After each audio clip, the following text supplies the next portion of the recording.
আজ সোমবার বেলা 2:30টায় বঙ্গভবন থেকে একটি সামরিক হেলিকপ্টার শেখ হাসিনাকে নিয়ে যাত্রা করে। এ সময় তার সঙ্গে তার ছোট বোন শেখ রেহানাও ছিলেন। সংশ্লিষ্ট সূত্র জানায়, তারা হেলিকপ্টারে ভারতের পশ্চিমবঙ্গের উদ্দেশ্যে রওনা দিয়েছেন।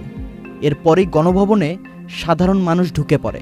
সেনাবাহিনীর প্রধান জেনারেল ওয়াকারুজ্জামান বলেন, রাজনৈতিক ক্রান্তিকাল চলছে।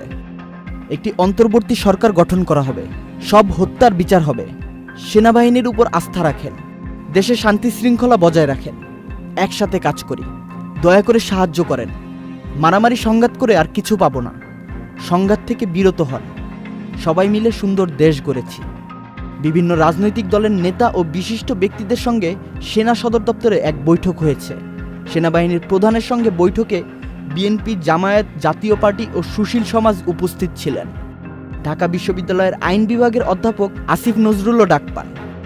এদিকে বার্তা সংস্থা এএফপি জানিয়েছে, শেখ হাসিনা ও তার ছোট বোন শেখ রেহানা গণভবন থেকে নিরাপদ স্থানে চলে গেছেন। শেখ হাসিনা যাওয়ার আগে একটি ভাষণ রেকর্ড করে যেতে চেয়েছিলেন, তিনি সে সুযোগ পাননি। এর মাঝেই গণভবনে ঢুকে পড়েছে সাধারণ মানুষ।